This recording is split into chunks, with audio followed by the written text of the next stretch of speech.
tirai, dendam. Suara dentingan piano dari ruang musik beradu dengan riuh tawa yang menggema dari ruang tengah. Lantunan melodi yang dulu Indah mainkan dengan penuh perasaan, kini hanya tinggal kenangan, berganti dengan irama tawa seorang perempuan asing. Di lantai 2, Melati mengintip dari balik tirai kamar. Dari celah yang sempit itu, ia melihat ayahnya duduk di sofa bersama seorang perempuan yang tak ia kenal.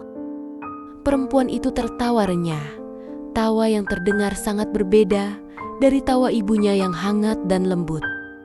Sementara itu, ayah Melati membalas dengan senyum yang tak pernah Melati lihat ketika sang ayah bersama ibunya, sebuah senyum yang terasa asing dan dingin.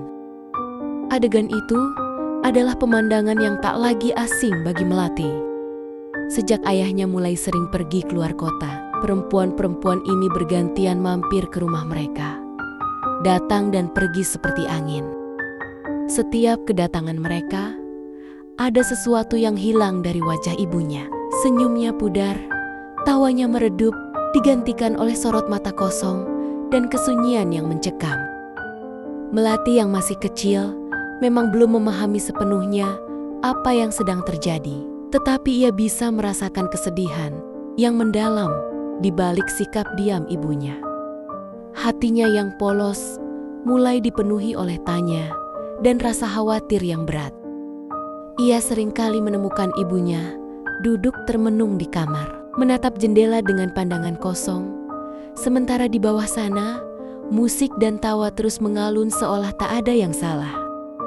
Melati ingin memeluk ibunya, ingin mengatakan bahwa semuanya akan baik-baik saja, tetapi ia terlalu takut untuk mendekat. Suasana rumah yang dulu hangat, kini terasa dingin dan asing. Sang ibu, yang hatinya hancur berkeping-keping, mencoba menepis kenyataan pahit itu. Ia mencoba meyakinkan dirinya bahwa sang suami akan kembali menjadi suaminya yang dulu. Namun, setiap hari yang berlalu, harapan itu semakin memudar. Ia menahan semua emosinya, menelan pil pahit pengkhianatan Dharma, karena ia tahu Melati membutuhkan sosok ibu yang kuat, bukan yang rapuh. Ia menyembunyikan tangisnya di bawah selimut, meredam isaknya agar tak ada yang mendengar. Indah ingin melindungi putri kecilnya dari kehancuran yang ia rasakan. Malam itu, semuanya berubah. Dharma pulang membawa perempuan lain. Dengan angkuhnya, seolah ia ingin mengumumkan bahwa inilah realitas baru mereka. Perempuan itu bernama Anggun. Ia tidak hanya datang sebagai tamu, tetapi juga mengambil alih peran sebagai nyonya rumah.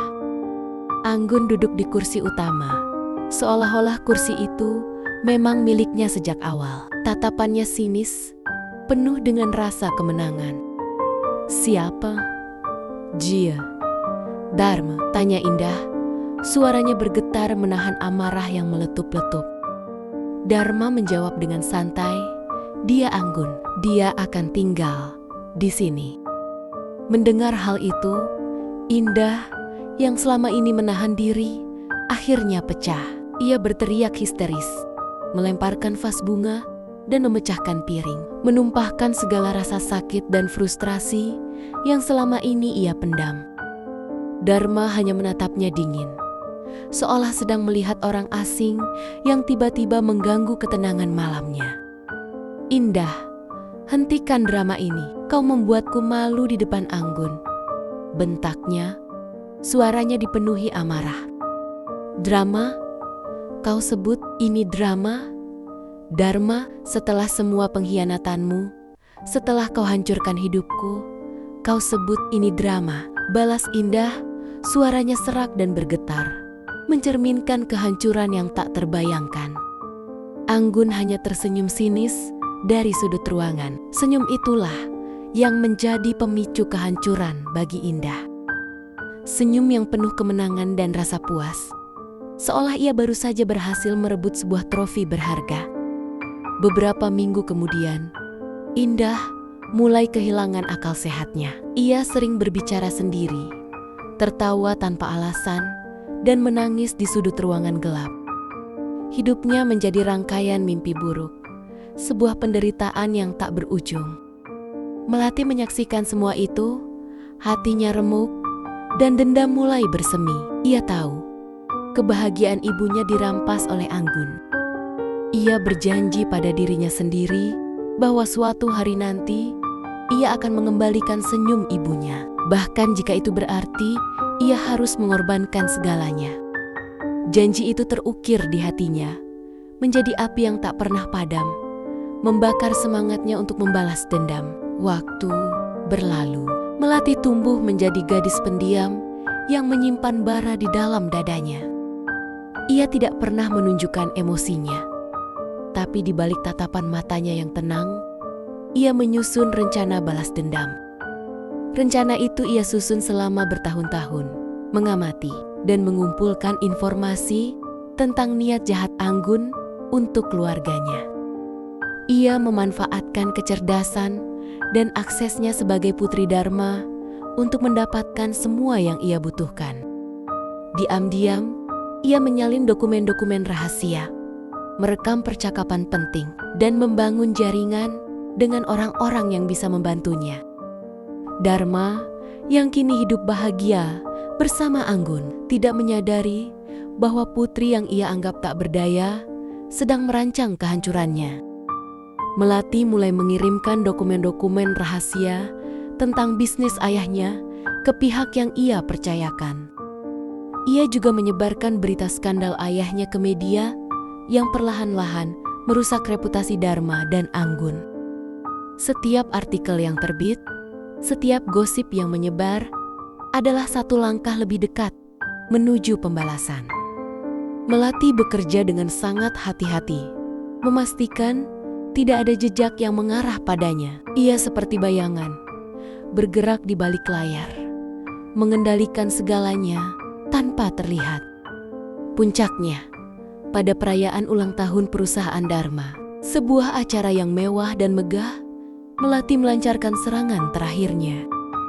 Keadaan menjadi kacau, Anggun berteriak histeris, dan reputasi Dharma hancur seketika. Sorotan kamera dan bisikan para tamu yang tak percaya memenuhi ruangan. "Apa yang kau lakukan, Melati?" teriak Dharma. Matanya memerah menatap putrinya, seolah tak percaya bahwa putrinya sendirilah yang telah mengkhianatinya.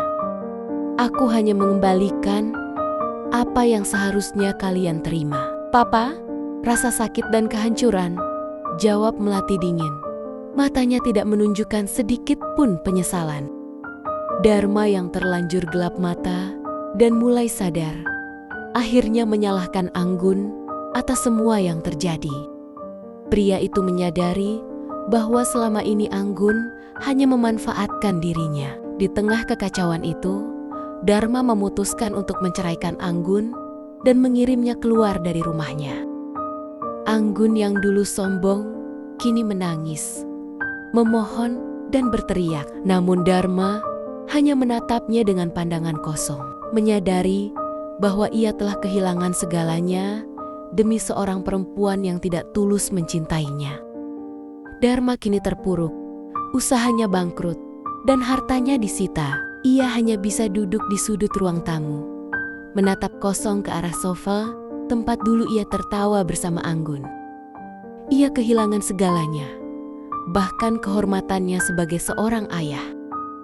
Ia mencoba menghubungi Melati, namun tidak ada jawaban. Melati telah memblokir semua nomornya, menghapus jejaknya dari kehidupan Dharma, seolah ia tidak pernah ada. Di sisi lain, Melati membawa ibunya yang masih sakit menuju sebuah rumah kecil yang nyaman, jauh dari kemewahan yang palsu. Mereka hidup sederhana, tapi Melati bisa tersenyum. Sebuah senyum keberhasilan mengembalikan kebahagiaan ibunya yang telah lama hilang. Di tengah kesederhanaan, Melati merawat ibunya dengan penuh kasih sayang. Perlahan, ibunya kembali sadar dan ingat kembali akan semua yang terjadi.